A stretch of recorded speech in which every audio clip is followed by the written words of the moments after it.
সাম্প্রতিক সময়ে ডাকসু ভিপি সাদিক কায়েম বলেছেন, আমরা বিজেপি ও তালেবানি কায়দায় দেশ চালাতে চাই না। আমরা এই বাংলাদেশকে বিজেপিও কায়দাও চালাতে চাই না, তালেবানিও কায়দাও আমরা চালাতে চাই না। সাদিক কায়েম, একটি সরল প্রশ্ন, বিজেপি আর তালিবান কি এক? একটির মূল হচ্ছে শিরক, আরেকটির মূল হচ্ছে তাওহীদ। শিরকের মডেল আপনার পছন্দ না, তাওহীদের মডেলও নয়। আপনার তাহলে কোন মডেল পছন্দ সাদিক কায়েম? আঙ্কেল স্যামের মডেল, যা বিশ্বব্যাপী লক্ষ লক্ষ মুসলিম হত্যার দায়ে দায়ী, যা ফিলিস্তিনের নিরীহ মুসলিমদের আশ্রয়হীন করতে আল আকসাকে জায়নিস্টদের হাতে তুলে দিতে বিলিয়ন্স অফ ডলার এইড পাঠায়, 1000 পাউন্ডের বোমা পাঠায়? বিজেপির কায়দায় দেশ হাসিনাই চালাতে পারেনি, আপনিও পারবেন না। সুতরাং আপনার চাওয়া না চাওয়া অবান্তর। বাকি থাকে আপনার কথিত তালেবানি কায়দা। আমরা স্পষ্টভাবে জানি না আপনি তালেবানি কায়দা বলতে ঠিক কি বুঝিয়েছেন, তবে আমরা জানি তালেবান ইসলামী শরিয়াহ অনুযায়ী তাদের দেশ পরিচালনা করতে চায়, চেষ্টা করে। এখন তালিবানি বলতে আপনি যদি বুঝিয়ে থাকেন ইসলামী শরিয়াহ অনুযায়ী দেশ চালাবেন না, সেটি তো আপনি বলতেই পারেন। আপনাদের বর্তমান অবস্থানের সাথে সেটি মানানসই। আর যদি আপনি তালিবানদের কোনো মানবিক দুর্বলতার দিকে ইঙ্গিত করে থাকেন, তবে সাদিক কায়েম আমাদের উত্তর দিন, আপনাদের মডেলের সত্যায়নে কোনো ওহী নাজিল হয়েছে কি? কোনো ফেরেশতা নেমে এসেছেন কি? তবে সাদিক কায়েম, কখন কি ঘটে যায় বলা তো যায় না। এমনও কি হতে পারে না যে দেশের জনগণই আসলে চায় তারা ইসলামের অধীনে পরিচালিত হতে? শরিয়াই তাদের চূড়ান্ত আকাঙ্ক্ষা। কারণ তারা কথিত গণতন্ত্র, সেকুলারিজমের সমস্ত নোংরা অলিগলি, নির্যাতন, নিপীড়ন, লুটপাট কিংবা বিভিন্ন প্রভুদের মন রক্ষার খেলার খাতিরে দিন ইসলামের অবমাননা দেখে নিয়েছে। তারা প্রমাণ পেয়েছে মানুষের নিরাপত্তা কেবলমাত্র মানুষের রবের বিধান দ্বারাই আসতে পারে। আপনারা প্রগতিশীল যে মডেলের স্বপ্ন দেখেন, আপনাদের সেই মডেলকে এমনকি খুদ প্রগতিশীলরাই হাঁসঝাড়ু বানিয়ে দেয়। যে জামায়াতে ইসলামী খেলাফত চায় না, গণতন্ত্র চায়।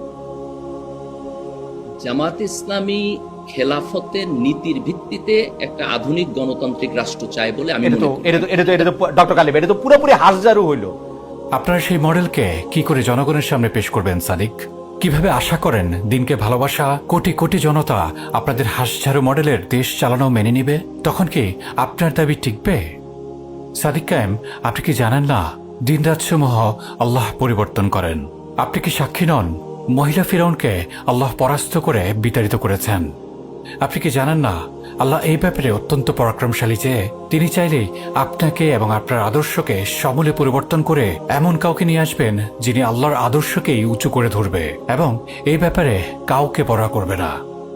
সাদিক কায়েম, আপনি ইতিহাসের সাক্ষী হতে পারতেন। আল্লাহ আপনাকে সুযোগ দিয়েছেন। এখন দেখার বিষয় আপনি আসলে কোন পথ বেছে নেন। যিনি আপনাকে সম্মান দিলেন তার পথ নাকি ভিন্ন কিছু? সুন্দর কিছু আয়াতের কথা মনে পড়ে গেল। هل أتى على الإنسان حين من الدهر لم يكن شيئا مذكورا إنا خلقنا الإنسان من نطفة أمشاج نبتليه فجعلناه سميعا بصيرا إنا هديناه السبيل إما شاكرا وإما كفورا। মানুষের উপর কি কালের এমন কোনো ক্ষণ আসে রে যখন সে উল্লেখযোগ্য কিছুই ছিল না? আমি মানুষকে সৃষ্টি করেছি মিশ্র শুক্রবিন্দু থেকে। আমি তাকে পরীক্ষা করব, ফলে আমি তাকে বানিয়েছি শ্রবণ ও দৃষ্টিশক্তি সম্পন্ন। আমি তাকে পথ দেখিয়ে দিয়েছি। এরপর হয় সে কৃতজ্ঞ হবে, না হয় সে অকৃতজ্ঞ হবে। সূরা আদ-দাহর 1-3।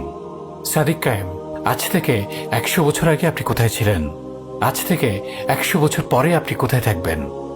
আপনি যে জমিনে দাঁড়িয়ে এই কথাগুলো বললেন, না সে জমিন আপনার অনুগত, না যে পায়ে ভর দিয়ে, যে মুখ দিয়ে আপনি এই কথাগুলো বললেন, মায়ের গর্ভে সেগুলো আপনি আকৃতি দিয়েছিলেন। কিছুদিন আগ পর্যন্ত আপনারা নিজেদের গোপন রাখতেন। জমিন ছিল আপনাদের জন্য সংকীর্ণ। এরপরে আল্লাহ আপনাদের জন্য জমিনকে প্রশস্ত করে দিয়েছেন। সাদিক কায়েম, এত এত স্থূল দুর্বলতা নিয়ে আপনি কিভাবে এমন কথা বলার দুঃসাহস দেখালেন? আল্লাহ কতই না সুন্দর বলেছেন, আর দুঃখ দুর্দশা স্পর্শ করার পর যদি আমি তাকে নিয়ামত আস্বাদন করাই, তাহলে সে অবশ্যই বলবে আমার থেকে বিপদ আপদ দূর হয়ে গেছে, আর সে হবে অতি উৎফুল্ল, অহংকারী।